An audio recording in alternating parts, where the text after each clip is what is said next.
Ready? Play.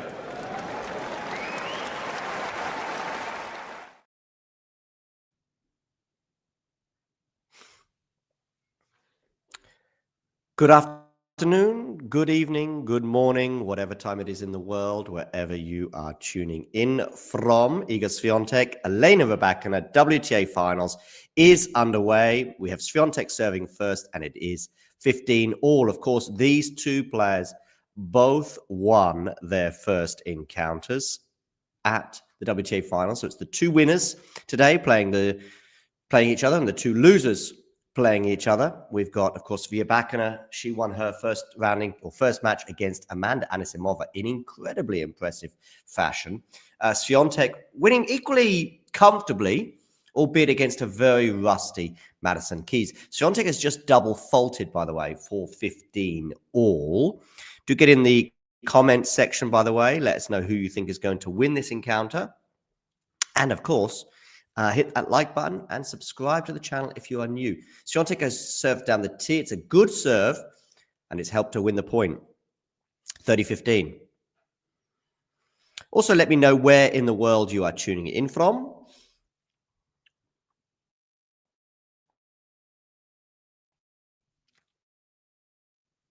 As for voting as to who you think is going to win this encounter. If not, I will create one. Year end number 1, by the way, is not on the cards. We already have it confirmed after her win yesterday, Sabalenka beating Paolini, and that ensures what a forehand that is from Elena Rybakina, 30-all. This is the kind of tennis that she was producing against Amanda Anisimova, who, for me, is one of the favorites, one of the contenders to win this tournament. But now Rybakina is firmly in that conversation too. Paolini, Madison Keys, They, for me, are outsiders. I also thought Pegula was an outsider, but she got a good 3-set win over Coco Gauff. Of course, you immediately lose the first match and you are in trouble. And from the get-go, you're kind of under pressure to win your second match. So, yeah. Rybakina and Swiatek very much in the driving seat in this group at the moment, but we'll see how it pans out for the rest of the day. One good thing for both of these players, but Iga in particular, is the loss of games against Madison Keys, losing just 3 games, but winning in straight sets. For example, Pegula won in 3. What a backhand winner from Elena Rybakina! And she's got a break point. She is so confident right now.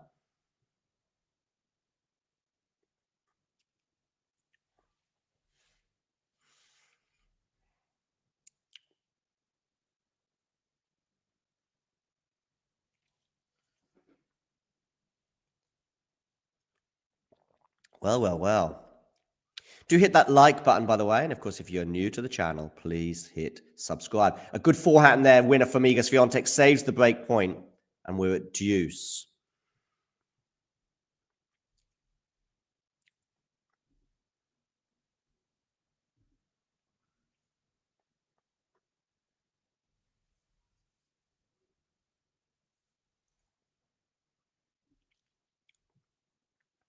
We're getting ever closer to the 20,000 subscriber mark. So thank you for all of you who have subscribed. But if you haven't already done so, please click that subscribe button now. Got a game point here for Iga Swiatek. Back-to-back points for the world number 2.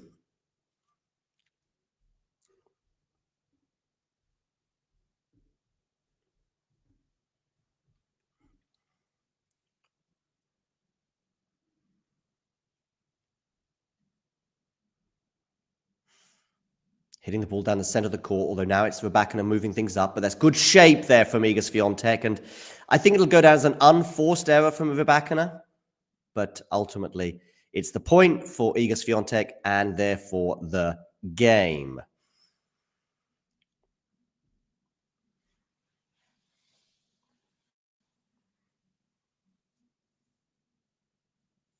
Just looking at Swiatek first serve return points. This will obviously be, this is looking at against Rybakina in Cincinnati 2025.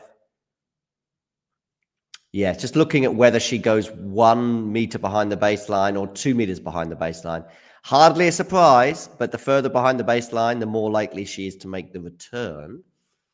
But of course, does that mean you're going to win the point? Well, she ultimately won that match in Cincinnati in straight sets, albeit that Rybakina was serving for the first set. So could easily have gone a different direction, just like their United Cup encounter as well, that also went the way of Iga Swiatek.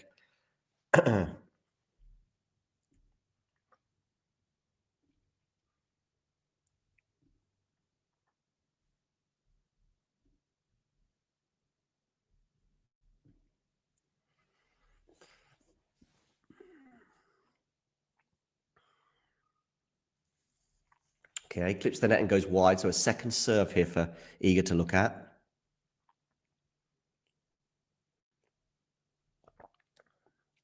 Good depth on the return from Iga, but she's missed the forehand.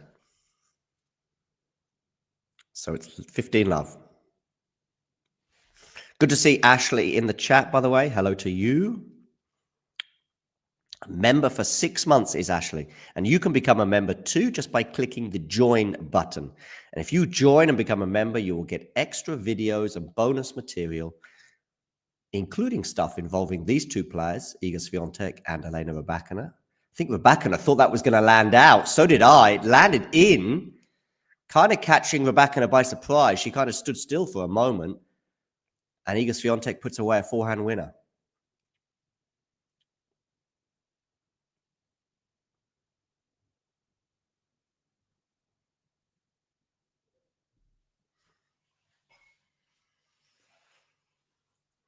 Good serve from Rybakina, but well returned from Swiatek. And the forehand from Rybakina goes long, and it's 15-30.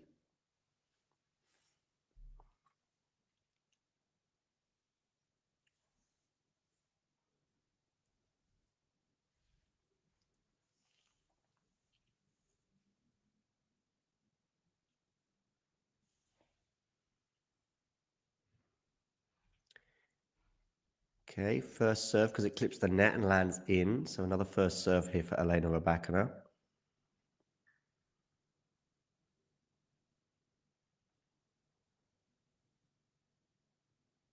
Down the tee, forehand return. Backhand from Rybakina is pretty big, but Iga defends it well. Now Iga has a chance to attack.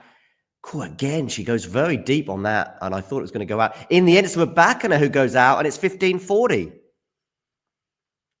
Well, Rybakina had a break point in the first game, couldn't take it.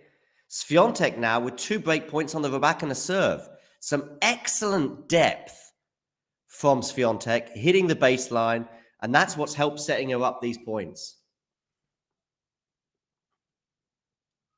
Ooh, and she's missed the first serve there, Rybakina. So that's not going to get her out of jail.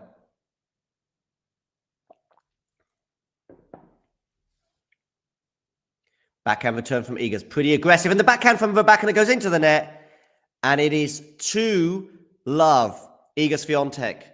Perfect start for the pole.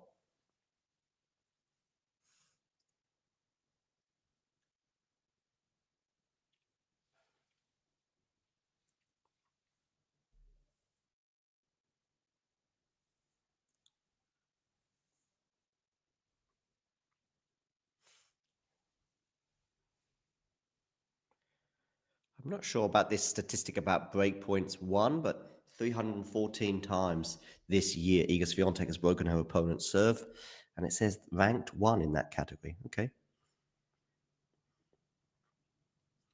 Backhand return from Rybakina goes into the net, and 15-love. And from what appeared to be a pretty strong start for the Kazakh, has quickly unraveled.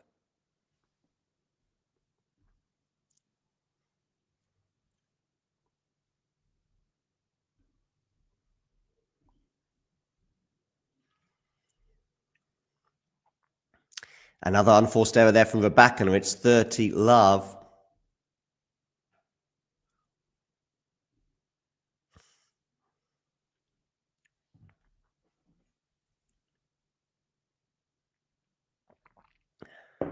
First serve goes into the net from Iga Swiatek.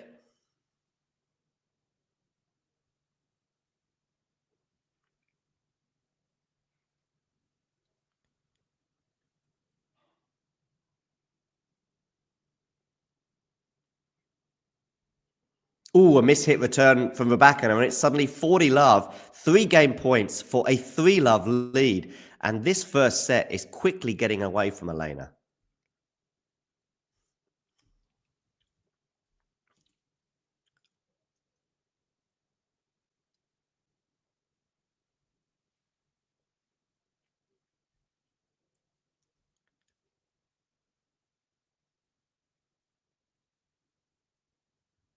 First serve down the tee, ace. Iga Swiatek holds 3-love.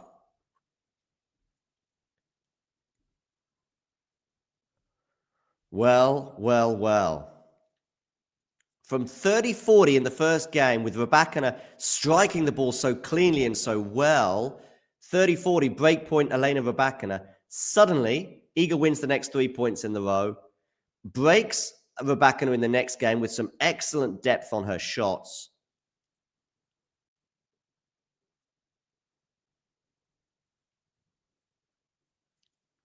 And then holds to love.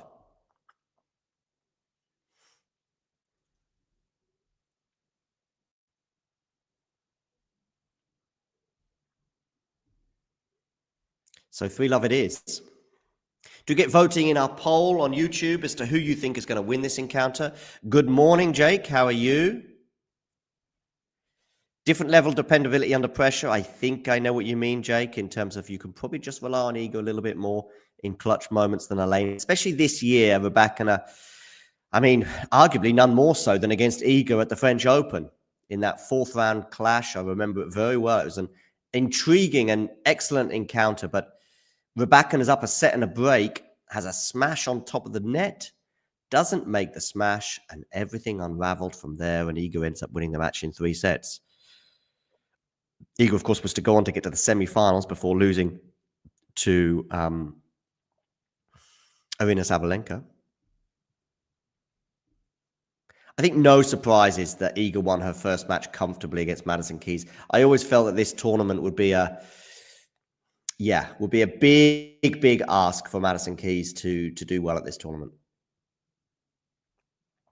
Anyway, it's just one break of serve here in this Swiatek-Rybakina clash, so this set is not quite done yet. Coming up to 5:30 local time, 13 minutes on the clock.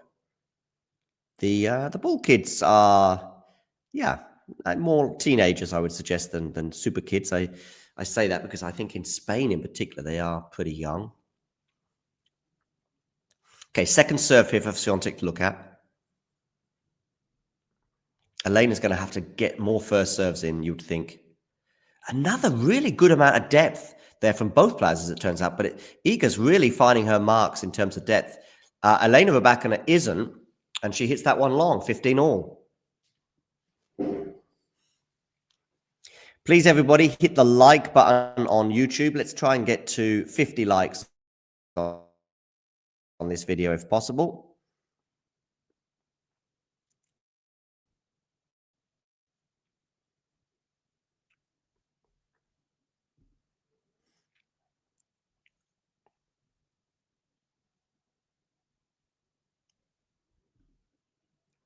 Okay, we're into the rally here. Backhand from Elena's going to miss.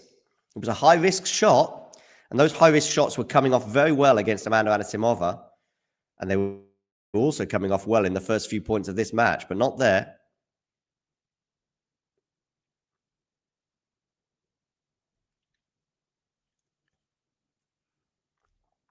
Nice stat here from Bastian Fashan. If Yannick Sinner wins Indian Wells next year, he will have won every major hardcourt event by the age of 24. So that's all the 1000s and all the slams on a hardcourt. No one has ever done it before the age of 30 before.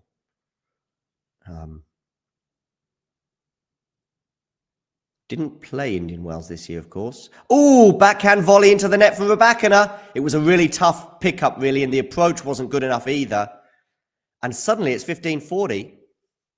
And Rybakina is staring down the barrel of a double break deficit.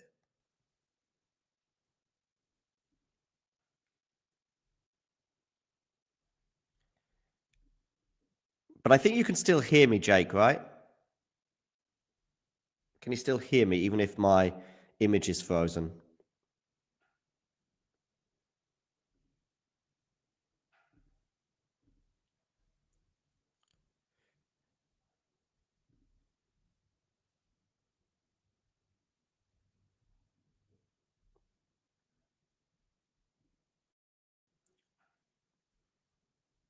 Anyway, one of the break points has been saved.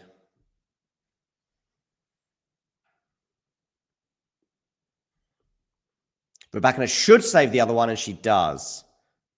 Short ball there.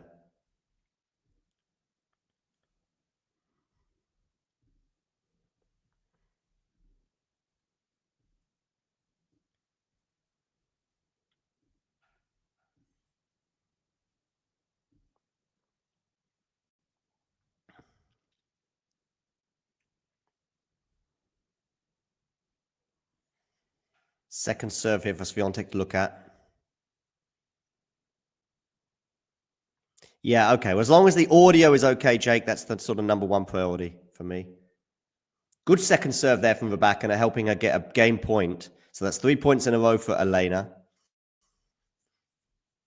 2 service games so far for Iga Swiatek. One was a stroll in the park to love, and the other one she had to save a break point. So if Elena can just garner another break point and this time be a bit more ruthless, who knows? 3-1.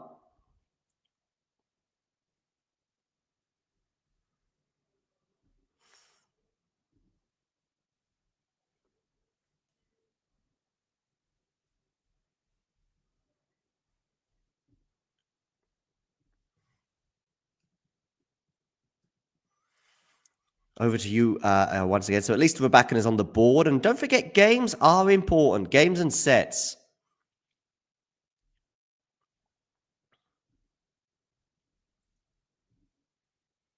Caroline Garcia there was at the coin toss. The recently retired Caroline Garcia.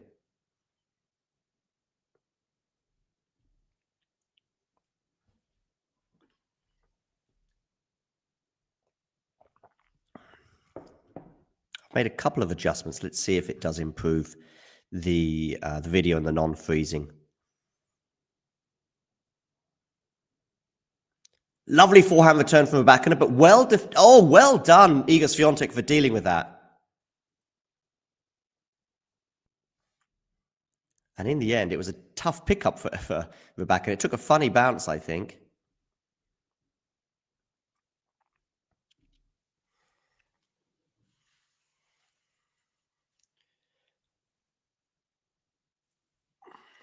A very mild November day here in Bonn.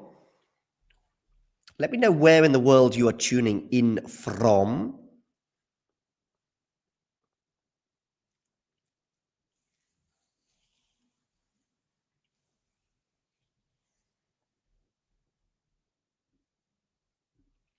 Forehand return from back and a backhand here from... Oh, it's a lovely backhand winner there for Swiatek. That is now 7 points. Wait. 3, 7, 10 points in a row on the Iga Swiatek serve. Because she was down 30-40 in the first game. She wins 3 points in a row to hold serve. She then serves to love, and she's going to serve to love again after a good serve as well, a good first serve. Lack of belief there, I think, from Rybakina in that last point as well.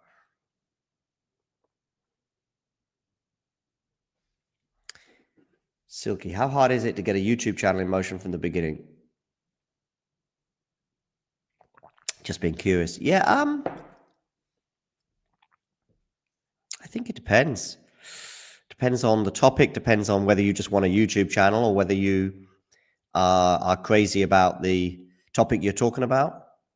I think there's plenty of niche topics out there that are still yet to be discovered, but I don't know. Let's just say you were crazy about carpentry.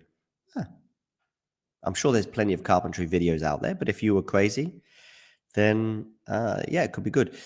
My main issue is not being anything else other than the people that run the sport. That's always been my biggest issue with tennis, really, and this channel and everything else.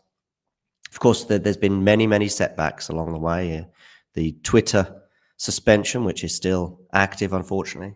That's who knows why or where or what went wrong there. No idea. Twitter don't explain, or X, I should say, don't tell you. But yeah, it is what it is. For the YouTube as well, you know, yeah, there's been a few bumps, but we're still chugging along. Anyway, 4-1. A very comfortable spell for Iga, on serve at least.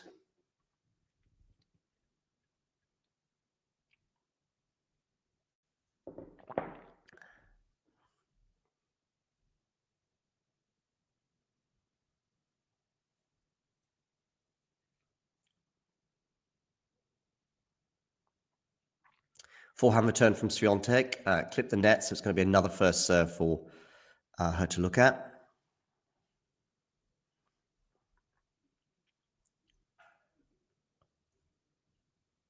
And a miss-hit return.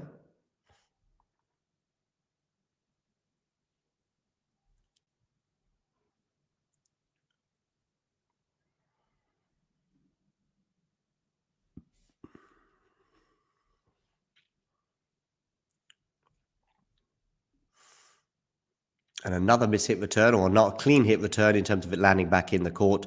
And it is quickly 30 love.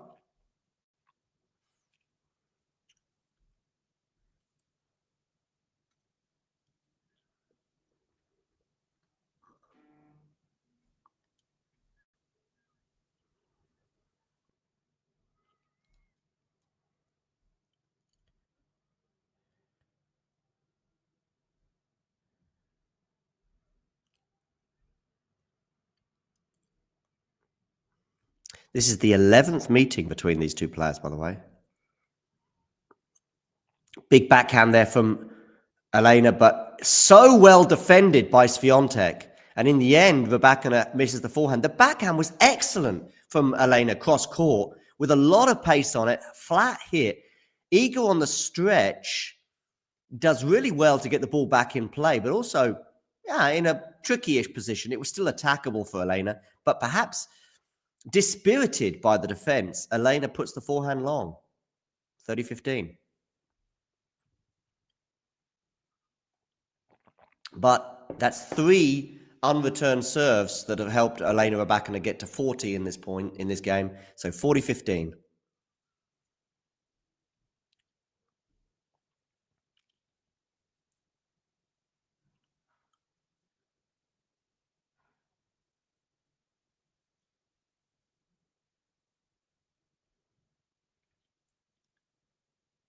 Okay, we're into the rally here.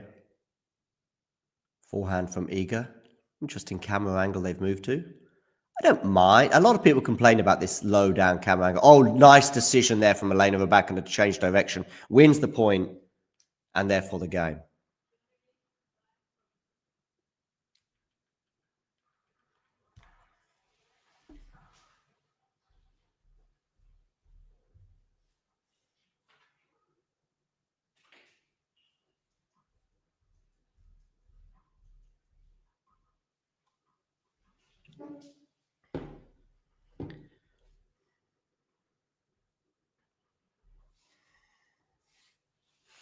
So, 24 minutes on the clock. Swiatek to serve 4-2.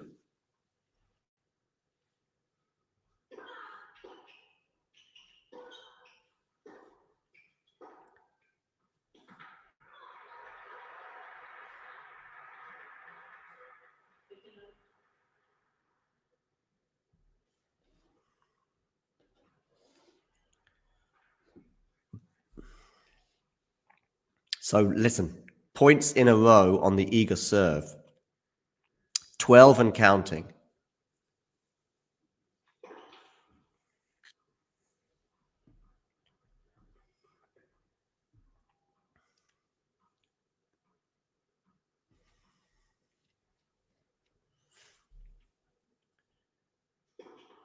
Backhand return is really good from Rybakina. She should break that run now. She does, 15 all.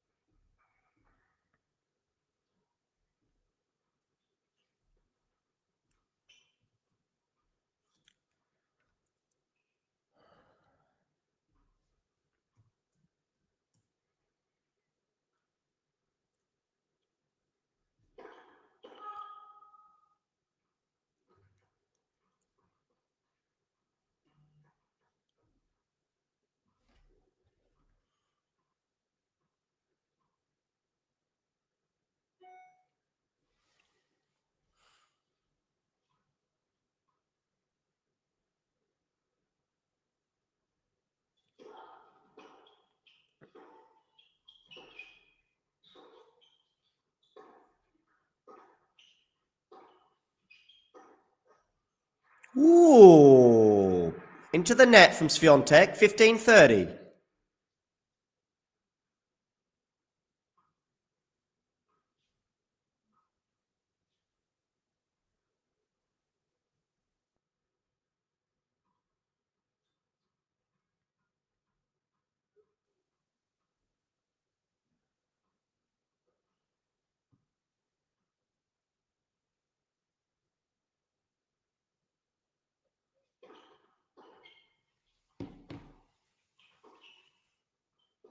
Oh, but Rybakina goes long and it's 30 all.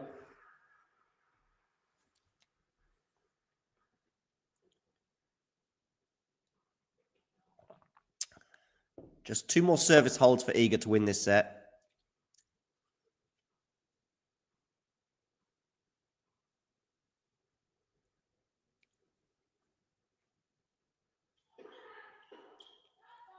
Yazda, we hear that because it's an unreturned serve. Yazda basically translated to, come on, get in there, let's go.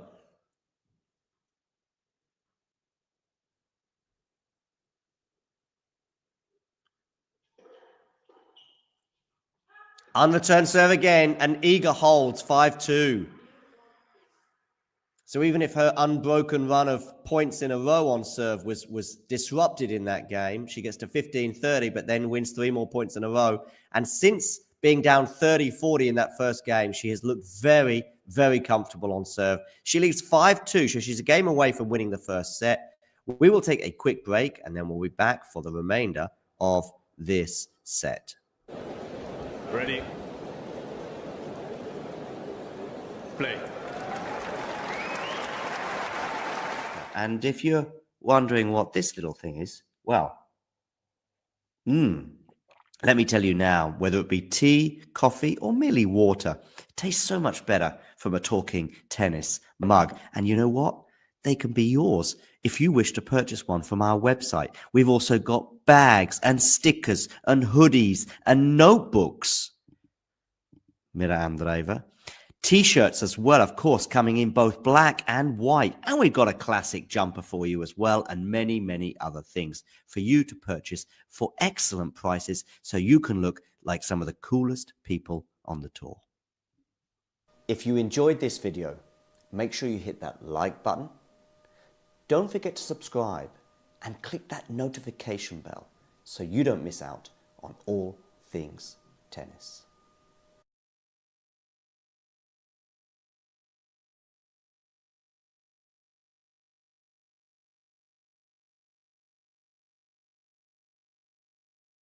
All things tennis indeed, and there's just some of the examples of the merchandise you can acquire. I have just posted the link in the live chats on both YouTube, but also on Twitch. So do get and check it out and see what you like, and yeah, be one of the coolest people on the tour. Okay, back to this encounter here. Swiatek Rybakina. Rybakina serving at 2-5. She wins this point.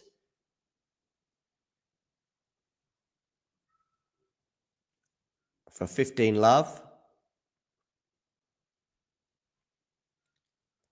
Thanks largely to a backhand cross court that put Iga in a bit of bother.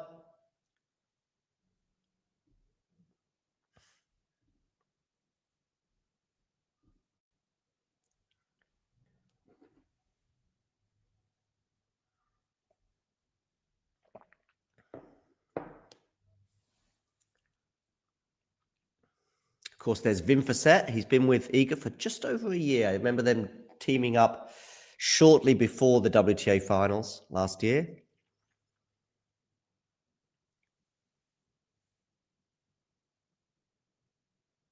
Backhand return from Swiatek into the backhand of Iga. Forehand from Swiatek. A lot of spin and topspin on that one. She's still going for it on the forehand. Nice decision there for Rybakina to go in behind Iga, though. 30 love.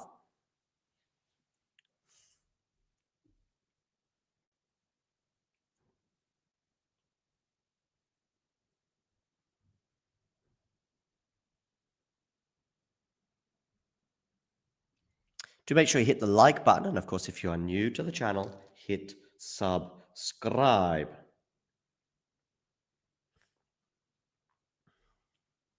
that forehand going to miss? It is. 30-15.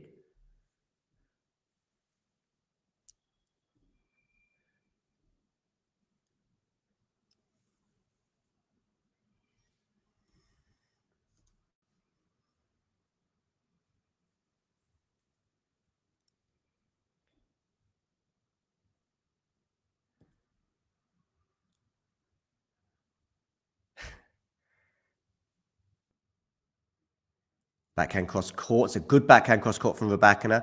Backhand down the line from Rybakina. 40-15.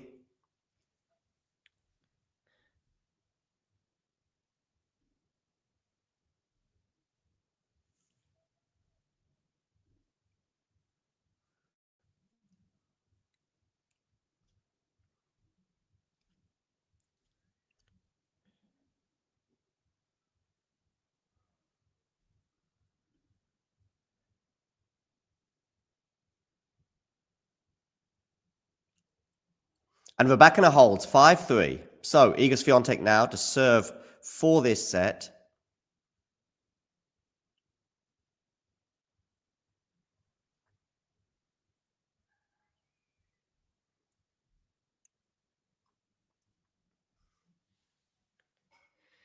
5-3, serving for the set, Iga Swiatek.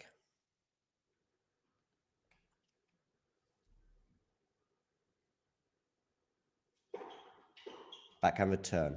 Forehand from Iga. Nice shape on that forehand. Elena on the defense. Elena's not going to get that one.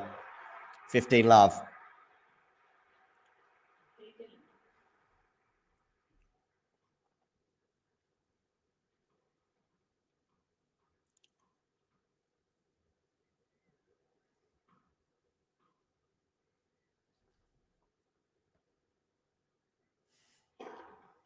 Forehand return. Backhand from Swiatek. Forehand from Rybakina. There's a wonderful forehand from Elena Rybakina. There's been flashes of that today, but not quite with the same level of consistency she had against Amanda Anisimova. But boy, oh boy, nothing Iga can do about that. 15 all.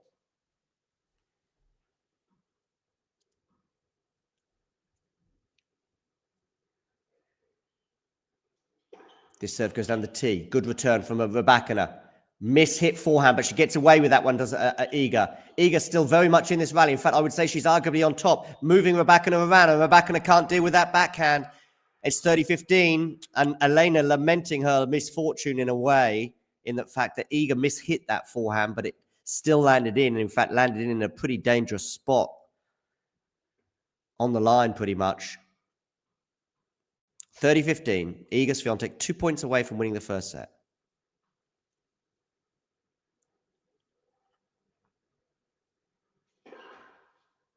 First serve goes into the net. So a second serve here for Elena Rybakina to look at.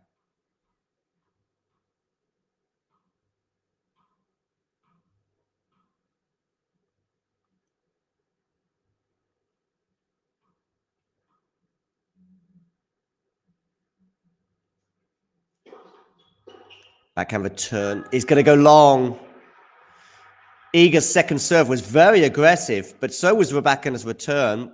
Iga's serve lands just in. Rybakina's return lands just out. 2 set points for Iga Swiatek.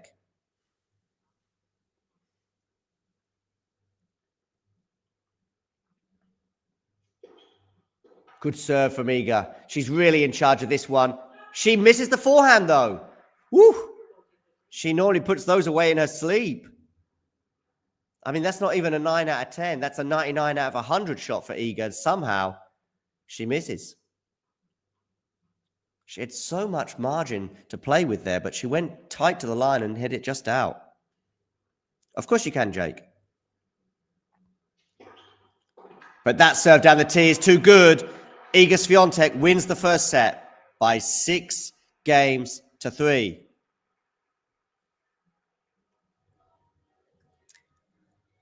From the first service game, when she was down 30-40, to right now, her serving today has been, well, almost untouchable. She's not even been to deuce since that first service game.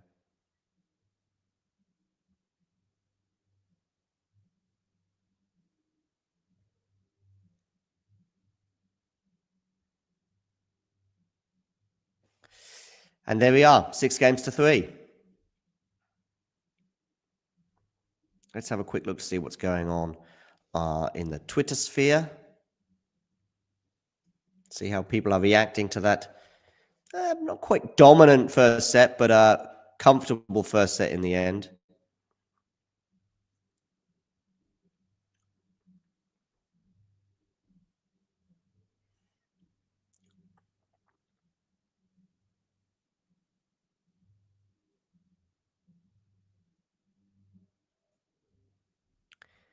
I mean, he was played as an attacking midfielder at times, particularly when he came off the bench.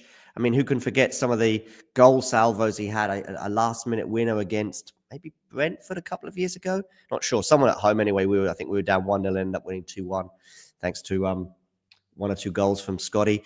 But and also occasionally under Ollie, he played as an attacking midfielder. So. Yeah, under Ollie, he played more defensively, but under Ten Hag, he would occasionally be more.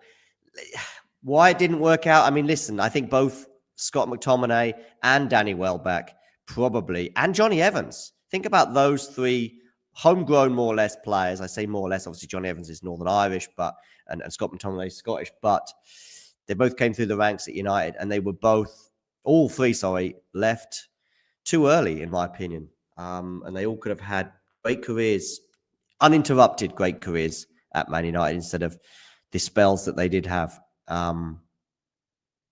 Yeah. I mean, I was going to say, is Scott McTominay, he's probably not the right fit for United right now anyway, because where's he going to fit in? He would have to be at the expense of Bruno, right? If you're going to have him in that attacking role. I actually think he's more talented than a lot of people give McTominay credit for. Is he maybe a poor man's Brian Robson? Is that okay without being too offensive to either player? Brian Robson, just one of the best box-to-box midfielders in 40 years. Scott McTominay is probably just a bit short from Brian in all departments, tackling, engine, goal threat, but at least McTominay probably doesn't get as injured as often as Brian did. So, yeah. But I still wonder... listen, I don't watch McTominay often enough, and he's obviously a mainstay in the Napoli team that did win the league last year. Would he be a mainstay in the Man United team or Man City team or Arsenal team? Probably not. I think every squad needs a McTominay, and if he was okay with playing 50% of the matches and being a substitute 50% of the time, a kind of a number 12 in a way, but you still, because of injuries and form and all sorts of things, you're probably still going to play 30, 35 times a season. Start, say, 30 times a season, if you don't go out the Carabao Cup to Grimsby, that is. Anyway, thanks for your question, Jake. As you can see on the screen there, Iga Swiatek won the first set by 6-3. The story of that set arguably was defined by the first game of the match, when Iga was down a break point, 30-40.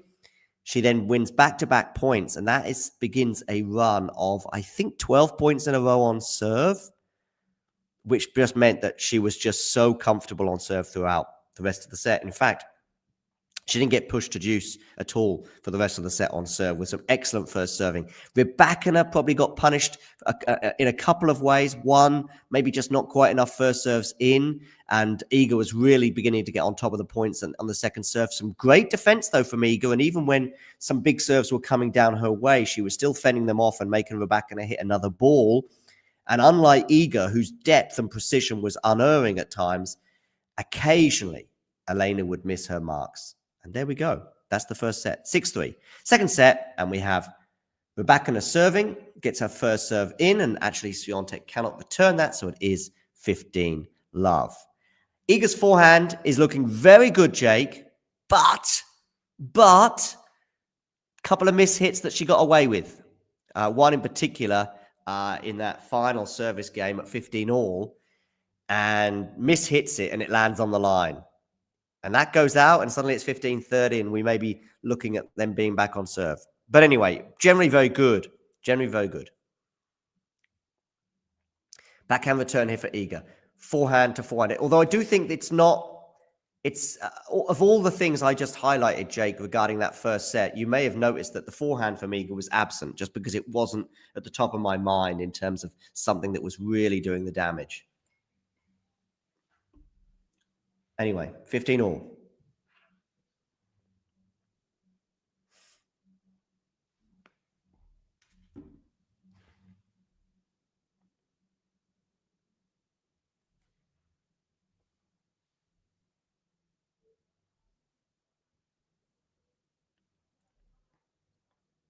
Okay.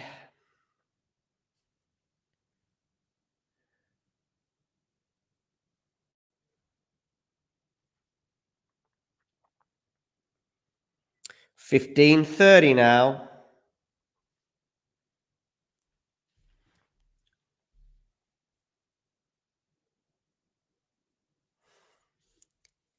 Actually, it's yeah. I mean, I know what you mean in terms of top spin. I just feel that the shape. Yeah. Okay. Actually, I can. It's just because I get a bit deceived by the fact that Rafa was a lefty, but yeah, there was a lot of shape on Rafa's Forehand too.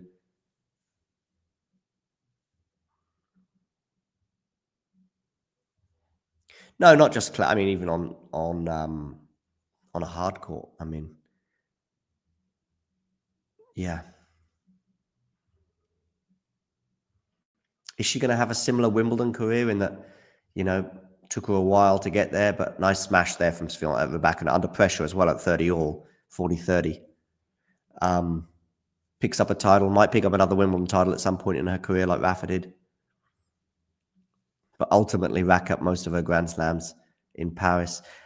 So Rafa got 14 of his 22 slams. So that's that about 60% of his slams coming in Paris, something like that. You'd imagine something similar for Swiatek. Look at that again. I thought that was going out, but must have just clipped the line from Swiatek. But that time she goes long and Rybakina holds for one love.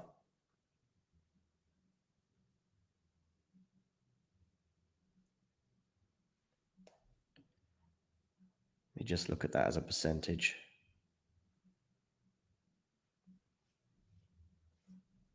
64% of Rafa's Grand Slams came at Roland Garros. And you'd imagine that Iga's will be similar come the end of her career. So what's Iga got in terms of slams? 6 slams altogether? 1 at the US Open, 1 at Wimbledon, and 4? Yeah. So for her, it's 66%, right? Yeah, 67% so far.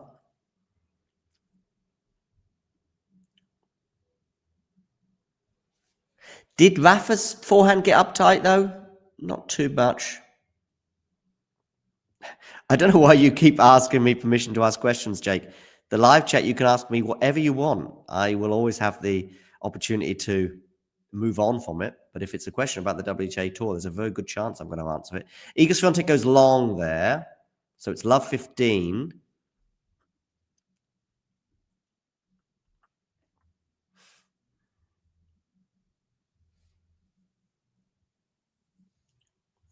Do hit that like button, and if you're new to the channel, hit subscribe. Iga Swiatek into the body with that serve on the forehand. It's a good forehand from Iga. Elena in all sorts of trouble here.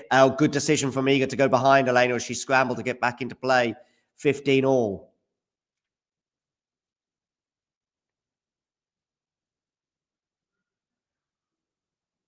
Yeah, but when you say towards the end, Jake, you mean 2023, not 2022, right? Or 2024. When really it was more about the movement for me than anything else with Rafa. Good serve there from Iga. She should win this point, and she does. 30-15. Wow. For me, I don't look at the first couple of weeks of 2023 to be honest with you, I don't really assess Rafa's career anything in terms of from that Taylor Fritz match onwards at Wimbledon until he finally called time. For the matches that he did play between, say, from that Taylor Fritz match onwards, I'm thinking of Borna Coric at the US Open. I'm thinking of Francis Tiafoe. Sorry, Borna Coric in Cincinnati. Francis Tiafoe at the US Open. His biggest issue there was his serve, I thought. A little bit the movement too. Wow, look at all these moon balls. Oh, that one ball's going to land out. 30 all. And then the 2024 version, when we saw him play Nuno Borges in Sweden, I think it was. And then the one against Djokovic at the Olympics, and then Botic. I mean, he's just slicing all the time against Botic because he can't bend down and do the backhand.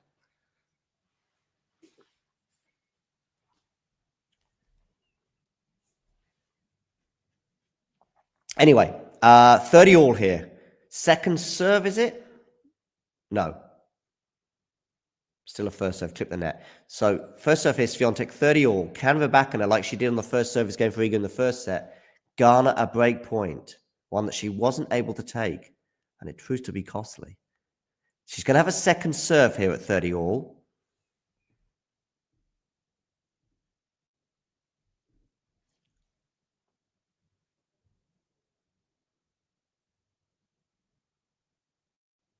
Double fault, Iga Swiatek. First of the match, I believe.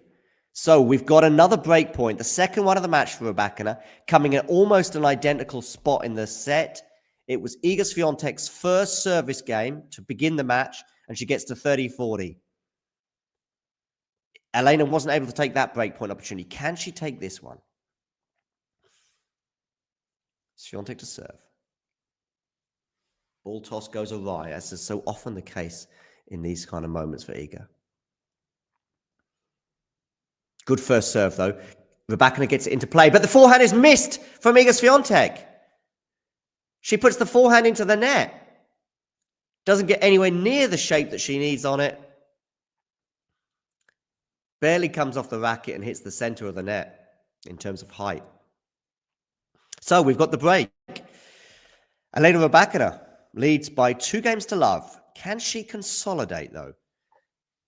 Anything but impregnable on serve today, Elena, in terms of the fact that she was broken once in that first set, but also had to save 2 more break points at 15-40 in her following service game.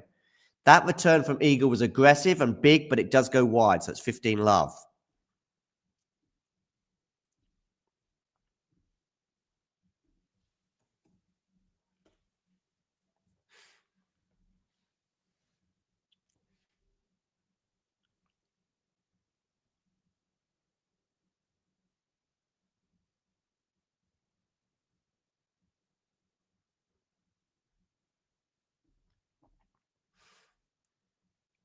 Stefanos Tsitsipas is out of the top 30 for the first time since Toronto 2018.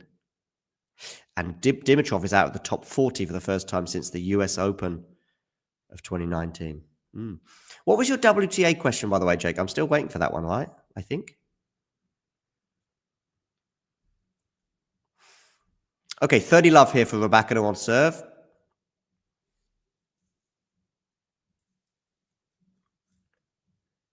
Forehand from Iga, cross-court. Forehand cross-court from Elena. Good depth from Elena, and it ends up forcing the error. 40-love. Now it's Rybakina's turn to get some really good depth and good accurate depth, whereas it's Iga who's erring in that department. That was a story of the first set, but the other way around.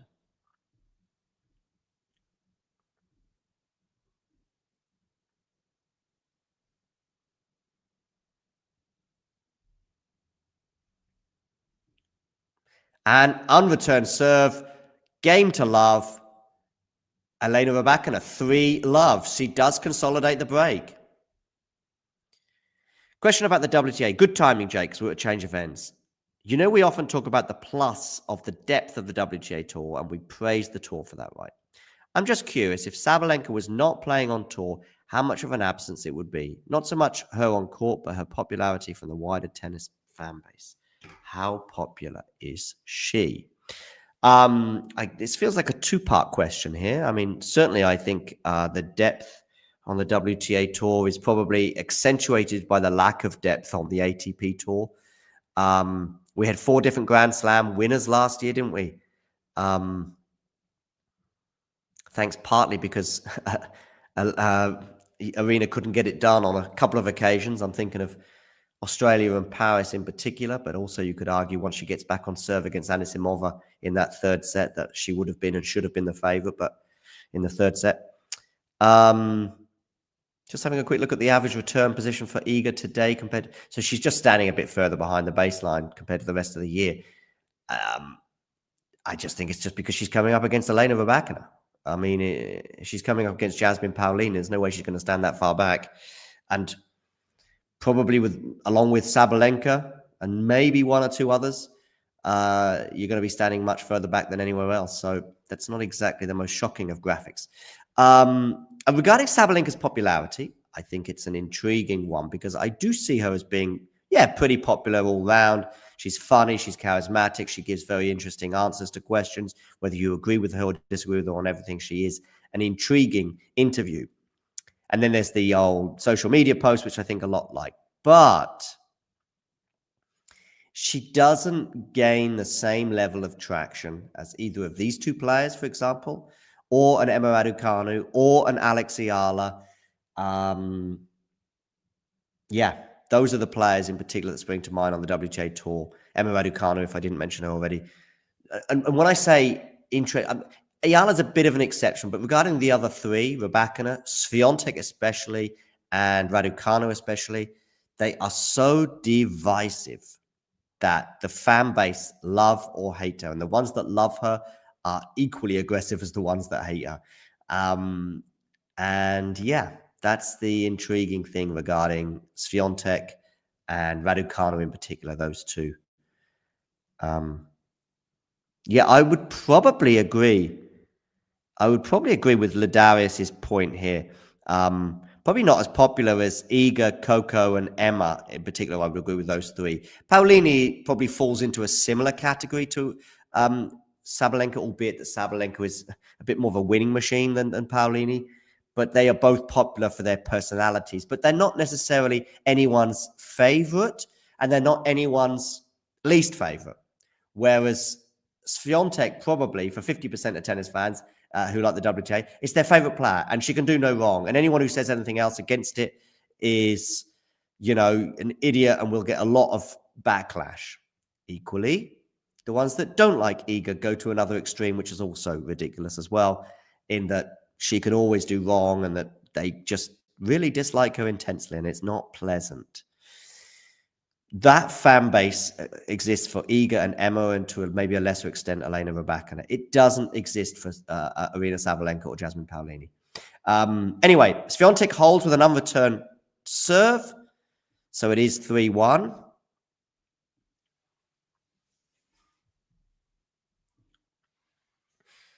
Great to have you watching, Ladarius. I don't know if you are a subscriber, but if you are not, if you could hit that subscribe button, that'd be great. Even if you are a subscriber, you can still hit that like button, and we can proceed. Who's that taking notes? Vim Facet taking notes here. So he can impart that knowledge afterwards. Anyway, Rybakina serves. Good return from Iga, and it's a mishit backhand from Elena Rybakina, and we've got love 15 now on the Rybakina serve. Rybakina on two separate occasions in 2025 has ceded a break advantage in a match against Iga Swiatek. Both occasions, she was serving for the first set at the United Cup in Australia and then latterly in Cincinnati. She serves for the first set, but she doesn't serve it out on either occasion. Swiatek goes on to win the first set and ultimately win both of those matches in straights. A big hit return there from Iga, and it's too long, and it's 15 all.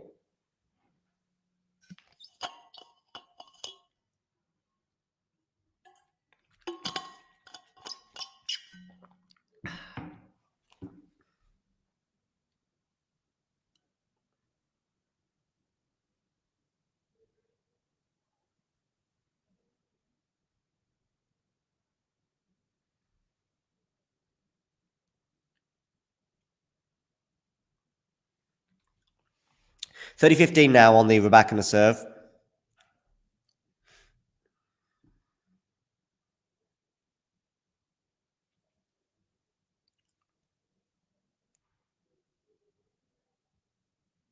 Oh, okay. Sorry, Darius. And is he a Man United fan? No way. Rybakina is... it depends on when you talk about popularity, Ladarius, what you mean. Is that double fault from her? It is, yeah, so it's 30 all. I know what you mean in terms of, if you just said, is Elena Rybakina a player that you often watch and you like, blah, blah, blah. She probably wouldn't poll as well as Aryna, but she does get more interest and intrigue than Aryna does. If I just did a post on social media about Elena Rybakina, whatever it said, it would get a lot more interest and traction and likes and retweets and dislikes and disagreement than Aryna Sabalenka. Ooh, Rybakina gets out of jail there. A very attackable serve, but again, for the second time in this game with a backhand return, Iga Swiatek goes way too long. So it's 40-30.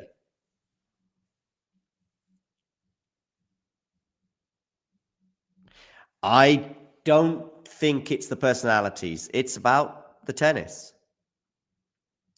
I mean, there's been plenty of eras and plenty of times when, I'm thinking Pete Sampras. I'm thinking, just looking at this point, Juice. Pete Sampras in particular is the one that springs to mind. But there's been plenty of times when there's been a lack of personalities and likable personalities. I mean, I think if I look at the ATP rankings right now, whether you like this person or not, it's a personality. Bublik, okay? I think Casper Ruud falls into a likable personality category. I think Shelton falls into a personality category of some description. Djokovic, definitely. Carlos, too. Medvedev, definitely. Bublik, already mentioned. I think Davidovich Fokina and Rune and Rublev. I don't think there's a lack of personalities there, personally. Shapovalov. They're all different. They're all, different cups of tea for different people, but it doesn't seem to be any different to any other era of tennis.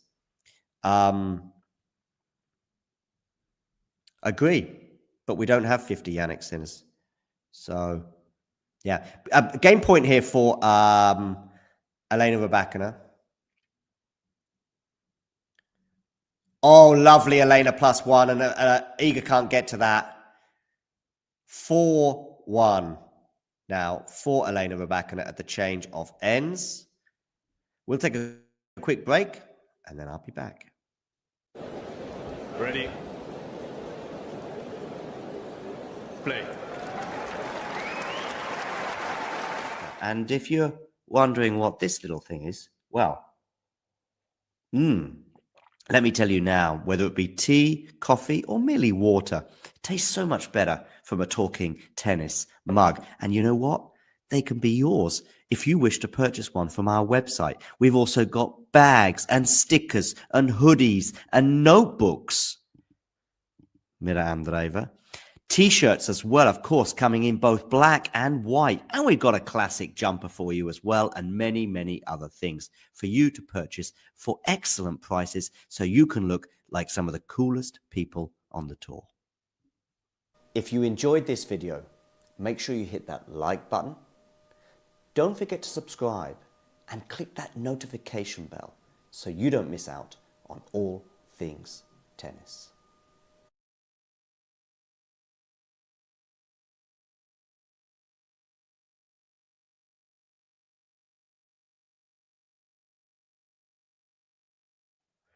4-1. Personalities matter, but you don't think Ben Shelton's a personality? You don't think Bublik is a personality? You don't think Medvedev is a personality? You don't think Holger Rune is a personality? You don't think Carlos Alcaraz is a personality? You don't think Novak Djokovic is a personality? I don't know. For me, they are. Whether you like them or loathe them. Shapovalov, Tommy Paul. I'm just talking about personalities here because that's the when we talk about the tennis, that's an issue.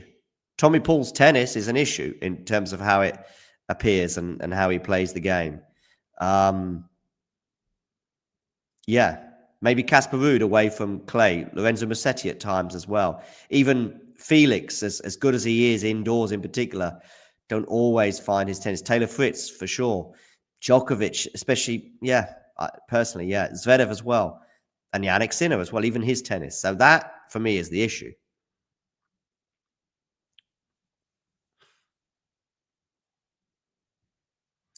Jake, we've got to be naming names at this stage. If we're gonna die on this hill, we've got to start naming names. 15-all, Iga Swiatek.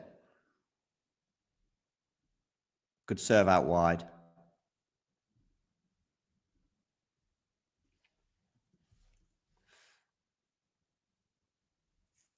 But honestly, Jake, you could look down the... Oh, what's going on? What's happening?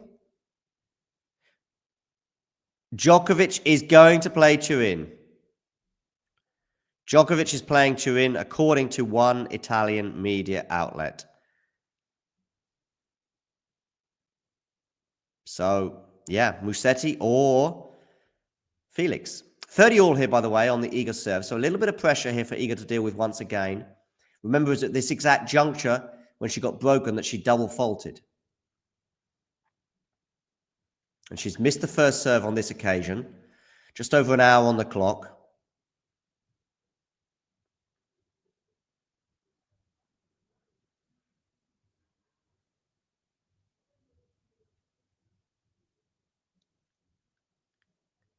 Good forehand there, though, from Iga.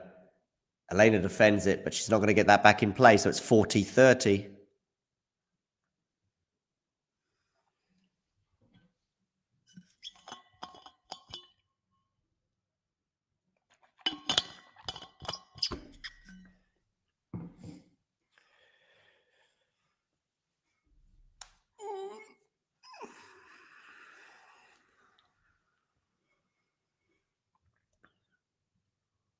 Ooh, backhand into the net from Iga Swiatek.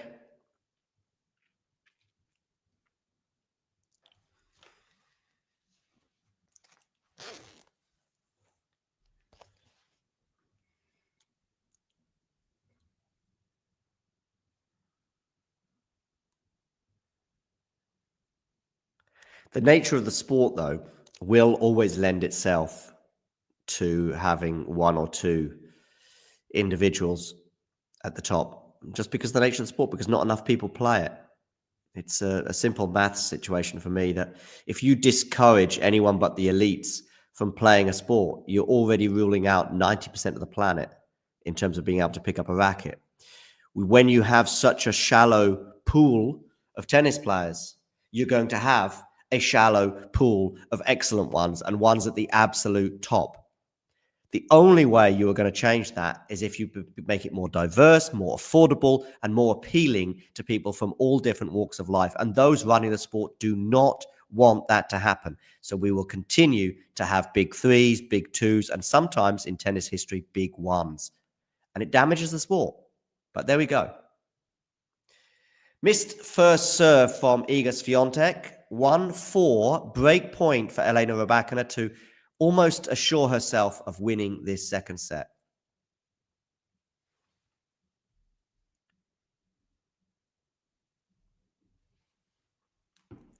Backhand return is pretty good. We're into the rally here. Backhand from Iga Swiatek goes long. 5-1 Elena Rybakina. 5-1.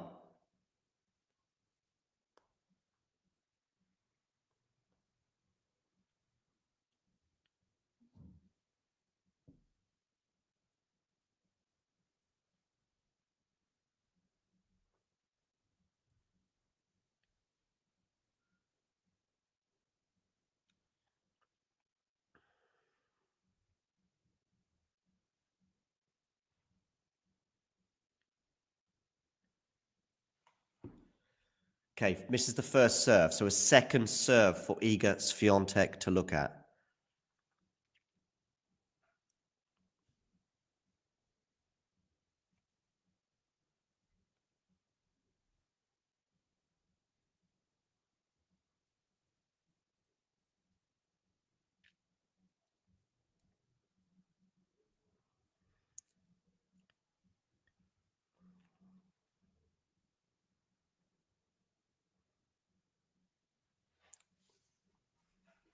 So 5-1, 15 love here.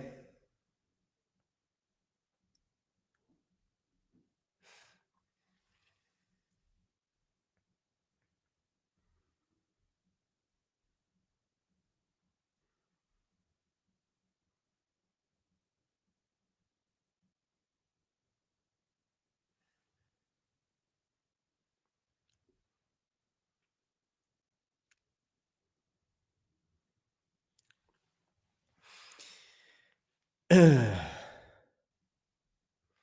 we have 3 set points here for Elena Rybakina. This set has gone by in a blip, something very quick. People, someone help me out in the live chat. This set has gone by very quickly. Let's say that. 3 set points for Elena Rybakina.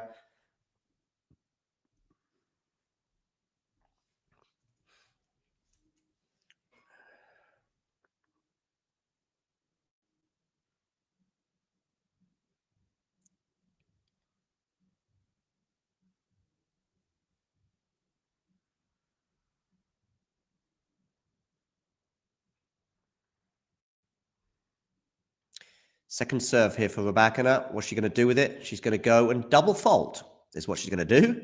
So 40-15.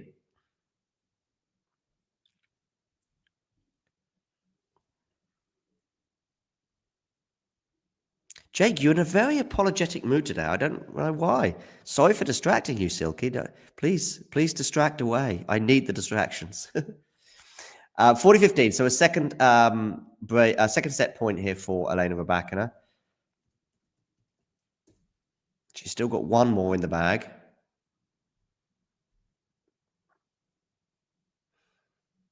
Good depth on that backhand from Rybakina. And Iga sprays the backhand wide. And Rybakina wins the second set by 6-1. Very much game on now. That second set, very much the opposite of the first set, with Rybakina painting lines and Iga misfiring. Pretty much the alternative to the first set, which of course was very much an Iga scenario, with her winning that by 6-3. Elena getting her first serves in, it feels like more. Maybe the stats may or may not back me up, but it feels like Elena was much more comfortable on serve thanks to that.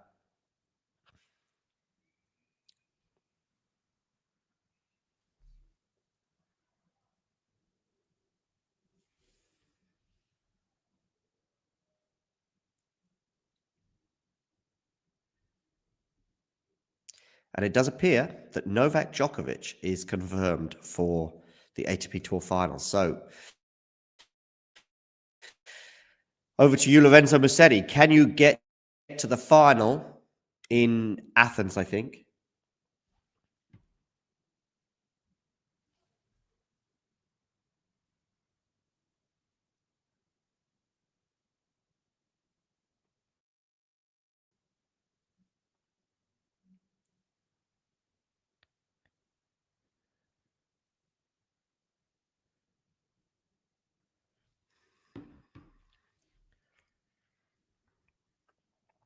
Of course, we've got later today a match also at the WTA Finals between Amanda Anisimova and Madison Keys.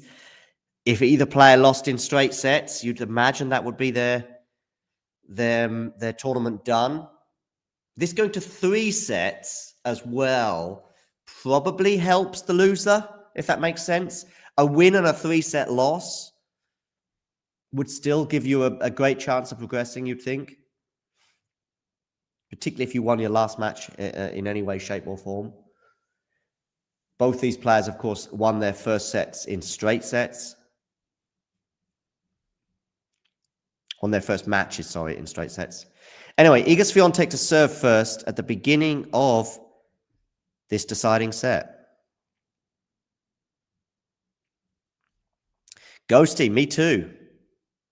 Me too. I thought she was going to win the tournament, but losing your first match in straight sets is not a great start.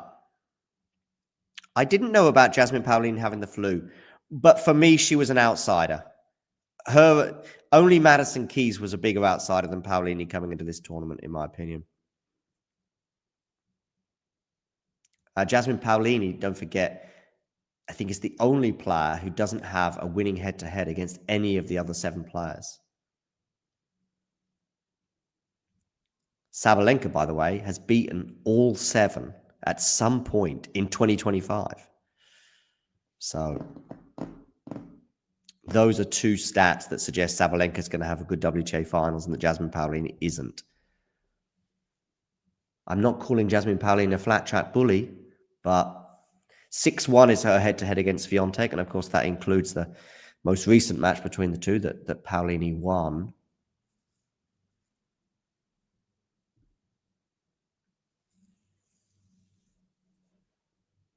I'd love to be wrong, but same with Madison Keys. I mean, that Madison Keys result against Swiatek in the first match was, not surprising at all. I think I'd be surprised if Madison won a match. Miss-hit forehand there from Iga, and it's 15-all. Do hit that like button, by the way. And if you're new to the channel, hit subscribe.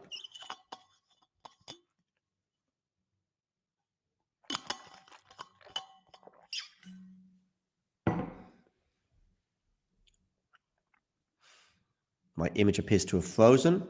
Who's that who's gone long? Was that Rybakina going long on that first ball? I think it was, yes. 30-15 for Iga Swiatek.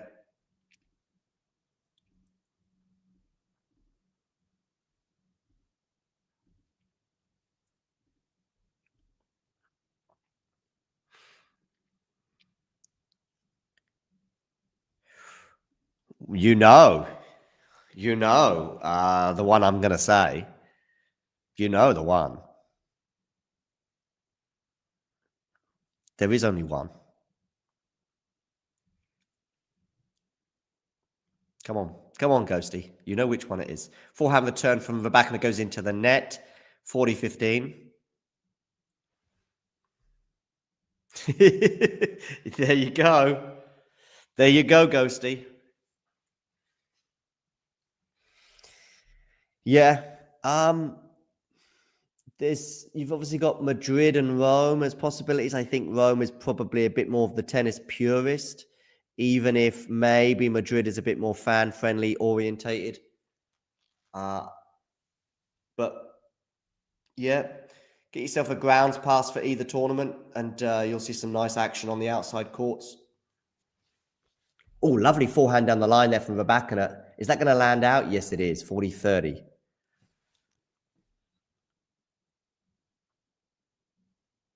Oh, yeah. I mean, should I be praising you for not going to the gym? Marcus here supporting Elena in this particular encounter, but he wants Arena to win the whole tournament. We are at deuce now on the Iga Swiatek serve.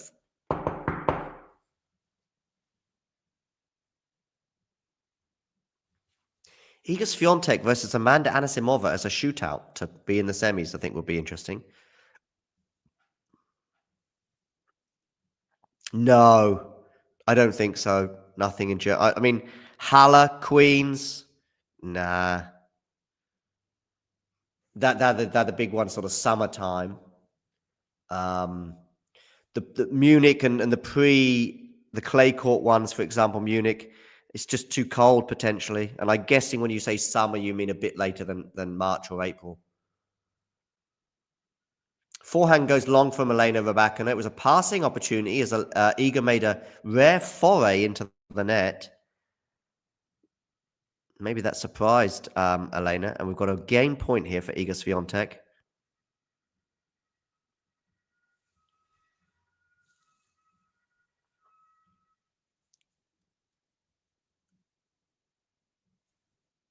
First serve from Swiatek goes into the net.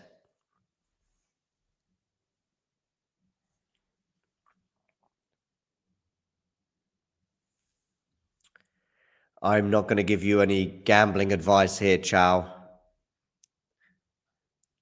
Backhand from Iga misses, so we're back to deuce.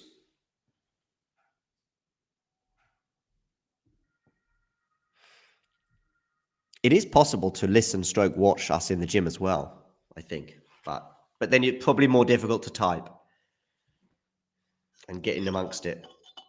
Talking of rare forays, we had Nerland in the chat. Oh, when was it? When was it? Yesterday, maybe? Was it for the watch-along of Felix against Yannick, maybe? Backhand from Iga Swiatek goes into the net, and we've got a break point for Elena Rybakina. Break point, Elena Rybakina here to start this third set.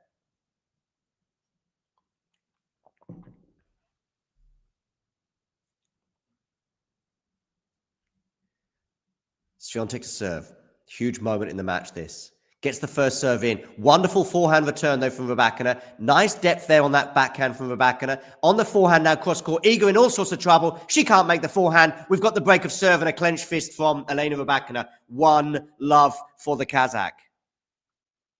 So, in this deciding set, it's Elena Rybakina who draws first blood. Given this is going to go 3 sets, the damage of the loss will be mitigated by the narrow margin.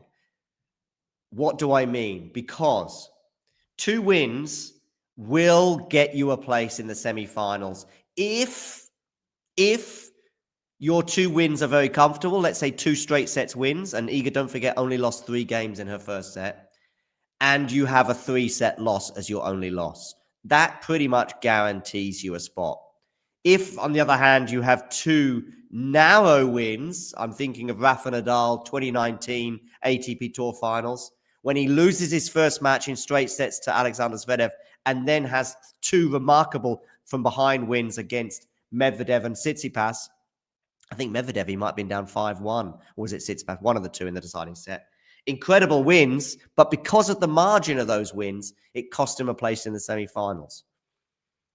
2 comfortable wins and a narrow loss, and you're there in the semis. Backhand return from Iga goes long. But, of course, it will mean that Iga will have to beat Anisimova in the last match. Assuming Anisimova wins today against Madison Keys.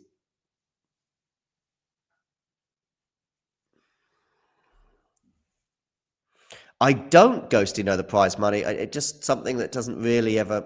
I just know it's always a lot. So... maybe other than 6 kings, I don't really pay a lot of attention to it. Iga goes long there. She does. 30 love.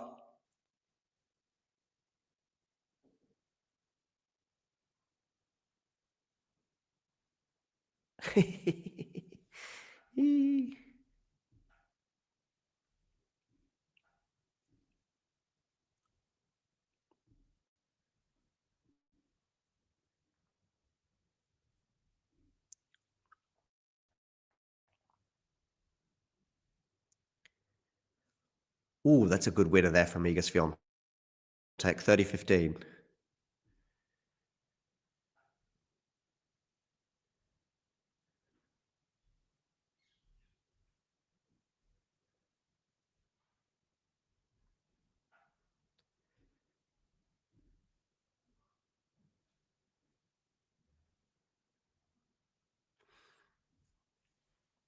Iga misses that return, and it's 40-15.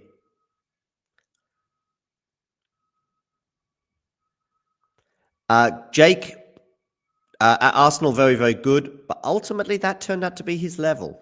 As in, like, the Barcelona level, and that obviously incredible Barcelona midfield just was a step too much for Fab, wasn't it?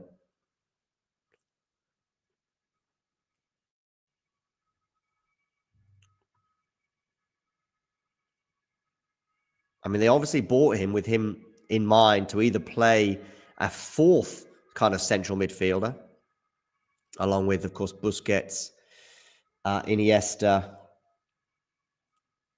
and Xavi. So I think there was on occasions he was probably thinking about having another one, and even pushing one of them a bit further forward, either Fabregas or Iniesta, to play up alongside, maybe in a front 3 with Messi and who else was in that front 3? Obviously, there was one year they had Ibrahimovic. There was another year that Henry was there. Ace down the tee, by the way, and Elena holds, so it's 2 love. But ultimately, it was always going to be 4-3-3. And therefore, Fabregas was going to potentially replace one of those 3, obviously Xavi or Iniesta, as their careers wound down. But it never turned out that way. And after, I'm going to say 2 years, maybe 3, comes back to the Premier League, plays at Chelsea, and does very well at Chelsea. And again, that's his level, winning a Premier League, let's say, at Chelsea, which he did do. He didn't do it at Arsenal, of course. Okay, 2 love. Iga Swiatek serving here. Yeah, Pedro would have been in the front 3, of course. At Wembley, for sure. It was Messi, Pedro, and David Villa that particular season, which I think was probably the 2010, even though they didn't win the Champions League, the 2009-2010 season is when they beat Madrid 5-0 at the Nou Camp, and then obviously lost to Inter in the semis in what was just a crazy, crazy semi-final. But then the following year, when they beat United at Wembley, and I disagree completely with Gary Neville, who says that the 2009 Barcelona team was better than the 2011. I'm sorry, there's just no evidence for that whatsoever. And that 2009 team had Henry and Eto'o up front alongside Messi. Now, individually, they were great, but both were kind of coming towards the end of their careers. And by the way, neither were necessarily top of the list for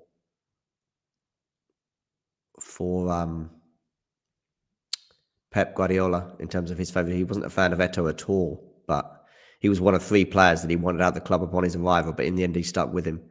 But the one of 2011, from 2010, 2011, that sort of period, with David Villa up front for those 1 or 2 years. All right, anyway, listen, we have 15 all here. Lovely return there from Rybakina. Okay, served on the tee. Forehand from Iga. Is going to have Elena in all sorts of trouble. Another good forehand from Iga Swiatek. 30-15.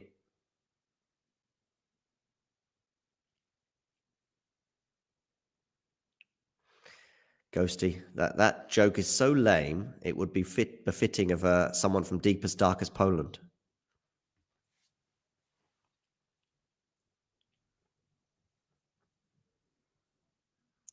A double break here, by the way, for Elena, and we would be looking at, well, a very interesting scenario for her. So Iga puts a forehand into the net and 30 all.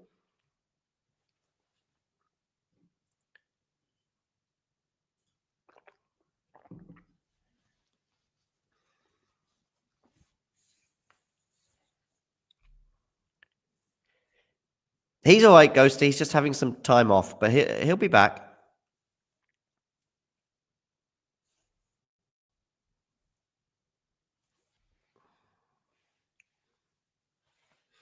$30 all. In fact, I'm going to text him now.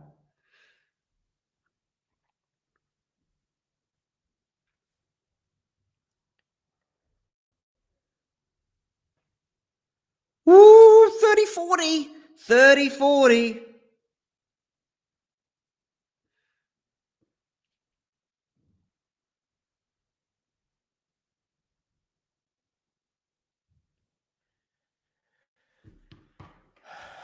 $30-40. So we've got a break point here for Elena Rybakina. Why Napoli playing on a Monday afternoon? I don't get it, Jake.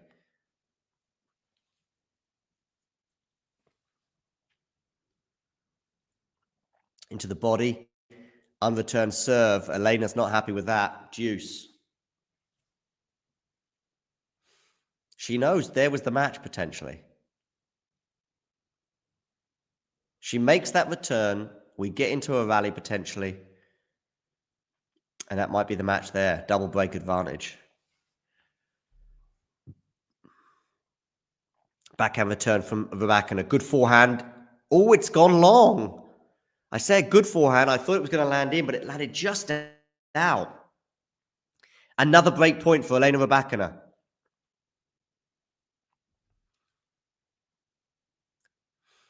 A win here for Elena, and you'd think that's the semifinals for her, right? I mean, she'll have Madison Keys in the last match. She probably would only need a set in that encounter to be sure of a spot. Given the fact that she won her first match in straights.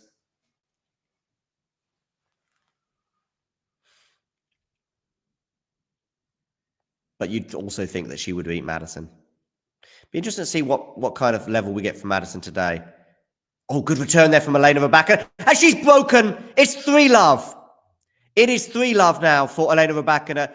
She has the double break advantage and arguably has 1 foot in the semi-finals of these WTA finals already.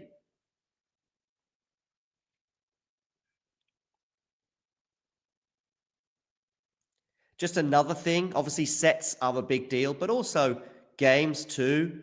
So if she was to run away with this set, that also might help her chances. Like if she was to win it 6-2 or even 6-love, that would boost her chances even more. For me, she wins this match and she's in the semis anyway, one way or another.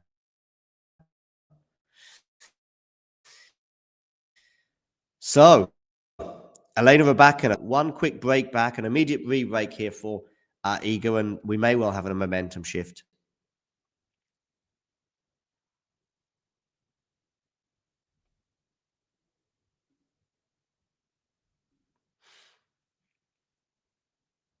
Do get voting in our poll, by the way.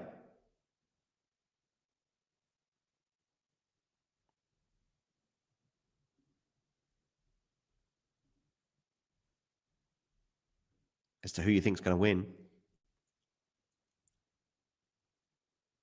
Great song, Silky. Which one?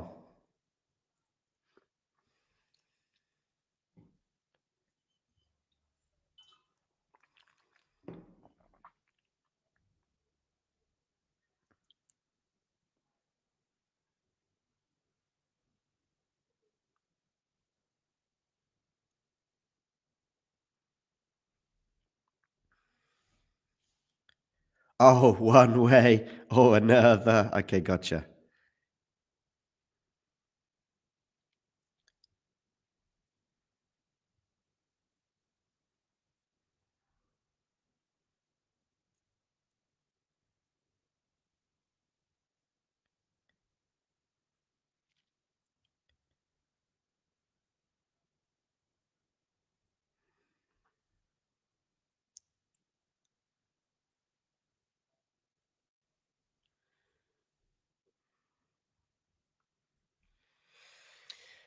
$15 here, Elena Rybakina.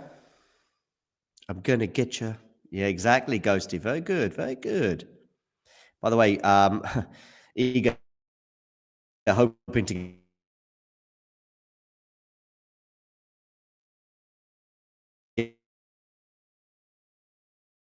get back into this match. Well, Elena here running away with this game. So far, 40-love, 3 game points. Surely that would be it for the match. What? I'm going to say 6, no more. 8-5 for Iga, maybe?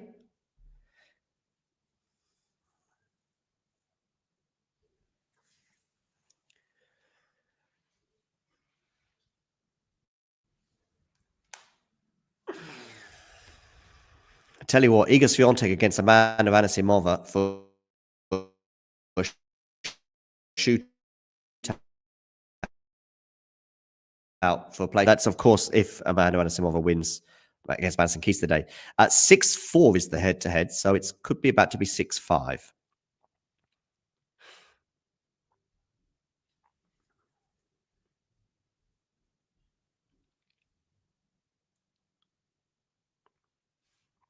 Now I get the Fabregas conversation.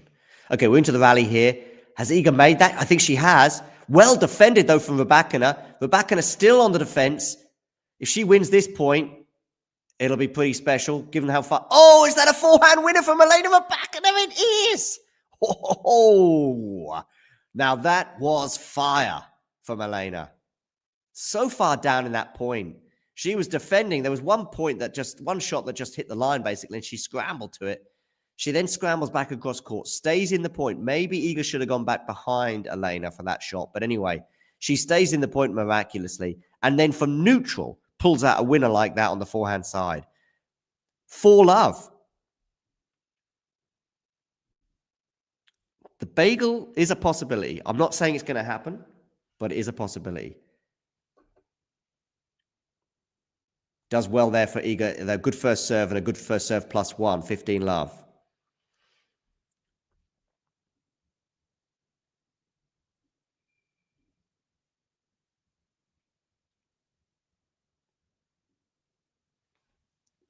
One way or another.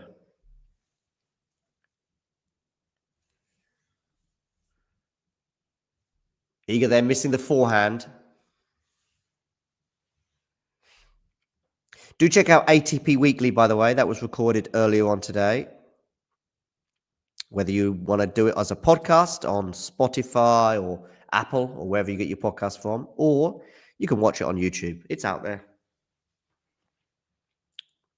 Slightly shorter ATP Weekly this week as well, with just me on board. Backhand return from the back and a forehand from Elena. Who's playing? Iga Swiatek is going to go long, and it's 15-30. Well.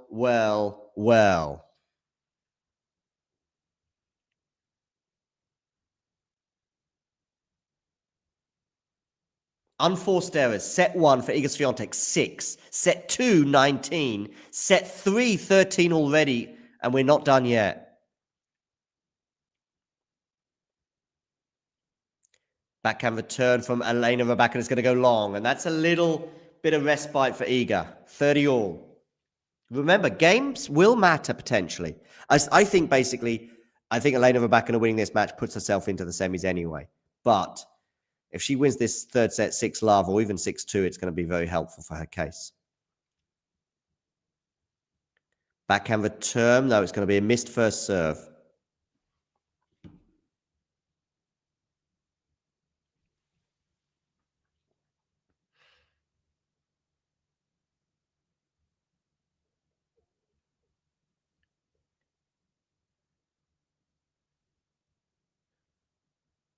(30-40) break point.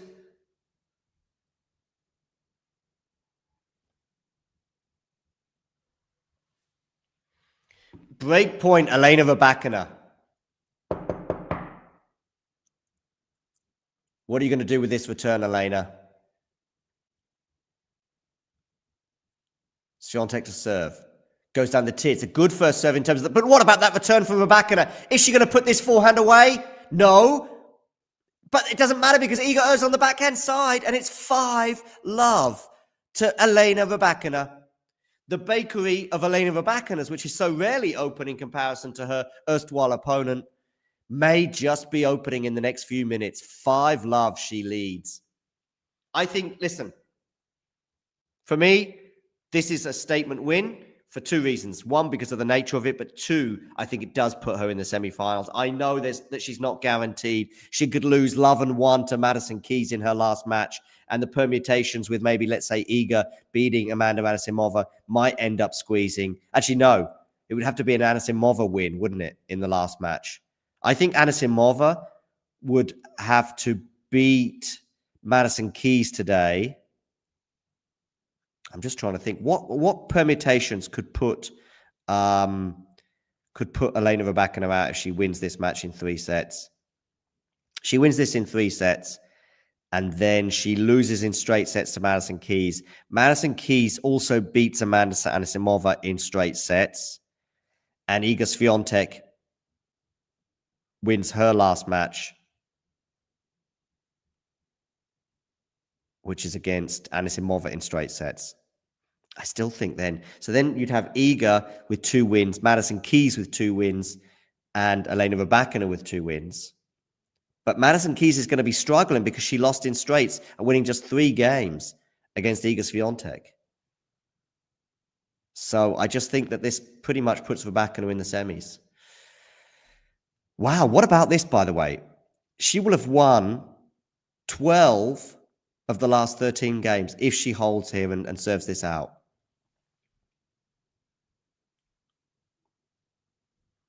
I've spoken to Jean about this, and he doesn't mind. You can say Jean, which is obviously the French pronunciation, or Jean is probably more Anglo-Saxon. Ace down the tee there for Rybakina.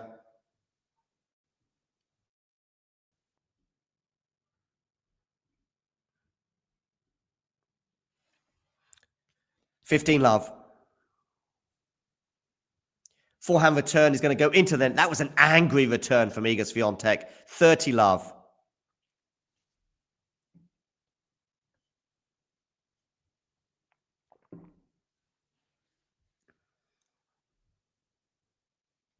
Do hit that like button, by the way. And of course, if you're new to the channel, hit subscribe. First serve down the tee is going to miss.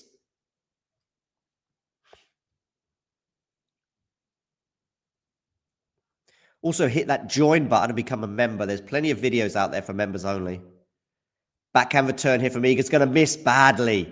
She mistimed and mishit that one. And that was a nice gift for Rybakina. Not that she needs it at this stage. And it's 3 match points for a virtual spot in the semifinals already at the WTA Finals. Where are you going to go with this serve? See you, Ghosty. Oh, missed it by a long, long way. Imagine from 5-love, 40-love, Ghosty thinks that Rybakina wins this match and comes back to find out that Swiatek won. It's a second serve ace from Elena Rybakina, summing up arguably the latter stages and the latter stages of this match in how comfortable it was for her. She won 12 of the last 13 games against Iga Swiatek. That's 2 wins for her now. And although it's not guaranteed, she's got 1 foot and maybe 3/4 of another foot in the semifinals. It would have to take a dramatic turn of events, basically, her getting thrashed by Madison Keys in the last match. And even then, there would need to be another permutation with Iga Swiatek against Amanda Anisimova, I think, that would mean that she would go out. So I think Elena Rybakina can sit back and relax and know that she's in the semis pretty much after this incredibly crushing win against Iga Swiatek. 3-6, 6-1, 6-love. The story of the match, by the way, was that Rybakina had a break point in the first game, wasn't able to take it, and Iga did not look back, winning around about 12 points in a row on serve, and it also included, in between that, a break on the Rybakina serve as well. In fact, she also garnered 2 more break points on the Rybakina serve that she wasn't able to take to get the double break, but it didn't matter. She's looking pretty glum as she walks off court, by the way, and gets a little applause from both the crowd, but also Elena Rybakina. Ultimately, anyway, Iga wins that with a pretty good serving set, saving just the 1 break point throughout, 6-3. Second set, though, was all about Elena Rybakina, as was the third set, as Elena won 12 of the last 13 games, including, therefore, a bagel in that third set. And Rybakina serving, if a little shaky in the first set, was much better in sets 2 and 3. Little dance there, maybe. Is that from Vukov, her coach? I'm not sure. I think he still wants more. Indoor conditions. Of course, it was Stuttgart when Rybakina won against Swiatek in the past. That was an indoor clay court tournament. Probably the best chance that that Rybakina would have in those conditions. It's now 6-5, the head-to-head, and we're going to hear from Elena Rybakina. To do it tonight. Let's talk a little bit first. You've beaten her before 4 times, but the last 4 times that you played, you lost to her. You're down a set tonight, and then your life changed. Tell us what you did. Yeah, it's always very tough to play against Iga. She brings so much intensity on the court, and I feel like she started really well the match, and I was a little bit slow, so the serve straight away she broke me, so it was difficult to be down. But in the second set, I pushed myself, the serve improved, and yeah, really happy that I stepped in and played better each point. So yeah, very happy with the performance, and thank you so much for support.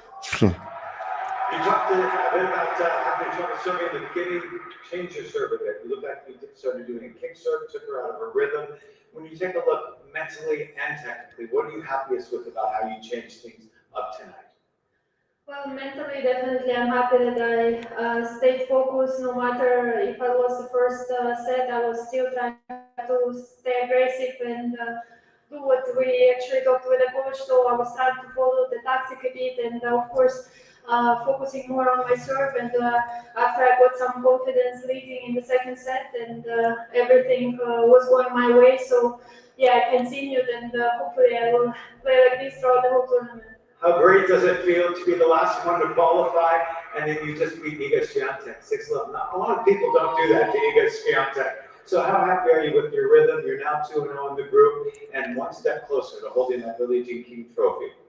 Yeah, I've been playing really well the last few weeks, and I'm happy that, first of all, I was improving in each match, and of course the results were following after.